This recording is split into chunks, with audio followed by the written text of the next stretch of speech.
and welcome to NBA TV Basketballography. I'm Ron Burke. Today we feature the man regarded by many as the greatest player of all time, Michael Jordan. His achievements on the court were impressive enough. 10 scoring titles, 5 MVP awards, 6 NBA championships, and countless incredible highlights. But numbers alone don't begin to measure Michael Jordan's legacy. More than anyone, he turned the NBA into a global attraction and became one of the world's most famous athletes. Over the past 2 decades, the flight of Air Jordan has been a memorable ride. Jordan, Jordan, Jordan, Jordan, Jordan, Jordan. From North Carolina, at guard, 6'6", Michael Jordan. Look at the air, look at the hang time, look at the flying motion. It's showtime, get the cameras rolling. He kept it in bounds, here it is again. Oh! Here's Michael at the foul line, a shot on Elo, good! The Bulls win! Whose game is it? It's Michael Jordan's game. He grew up in Wilmington, North Carolina, and from the beginning there was something distinctive about Michael Jordan. He came in this world eating. I mean, he loved to eat. And I tell you, we could not feed him enough. We had the doctor put him on cereal, I guess, when he was 3 weeks old because his milk was just not enough. Michael's first taste of the game of basketball came in pickup games against his older brother Larry, which ignited his competitive fire. We used to play an awful lot. You know, we would play every day. And I would normally beat him. He really helped me create some determination in myself to beat him. If I could beat him, I felt I could beat anybody. He has been raised to compete, and then he began to realize how good he was. But while Michael may have realized it, the basketball coach at Laney High School wasn't quite as impressed with his skills. I'm the coach who cut Michael as a sophomore. He was still growing. He was a good ball player, but we didn't think he was good enough yet to really make the contribution on the varsity that we felt we needed.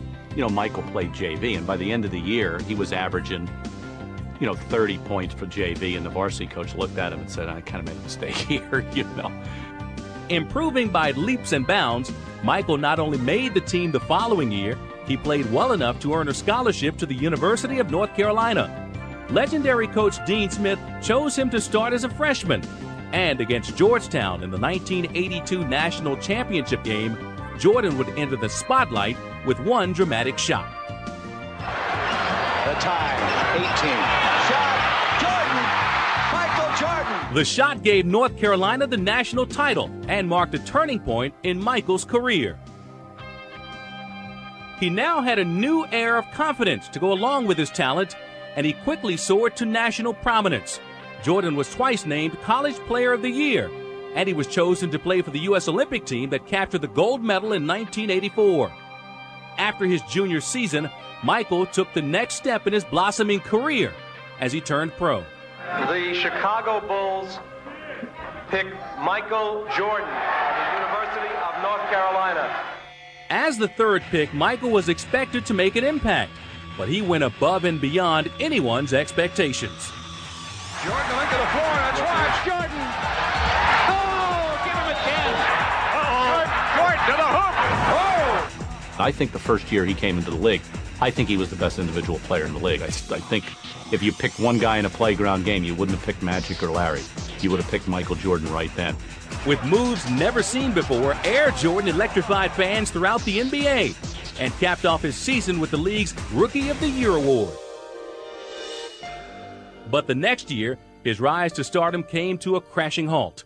Early in the '86 season, Jordan went down with a foot injury, yet he refused to stay down. Michael had sat out most of that season. He broke his foot, and it was kind of a clean break, so it wasn't the kind of thing that he needed a lot of rehab on. And in fact, he was back playing basketball in January in North Carolina, even though the Bulls told him not to. But he was just a determined competitor. Even though some had expected him to miss the rest of the season, Jordan was back in Chicago's lineup by March, and he showed he was just as explosive as ever, helping the Bulls reach the playoffs as the 8th seed in the Eastern Conference. they would travel to hallowed Boston Garden to face the Celtics with their championship mystique and legendary players like Larry Bird. But in Game 2, a new legend was born. Jordan trying to fake Bird. Hits the jumper. Taking the tempo away from the Celtics, trying to Michael Jordan right now. What a great shot, and a basket and a foul. Michael on the drive across the lane, turnaround shot, got it! 63 for Jordan. A new NBA record has been set in the Boston Garden.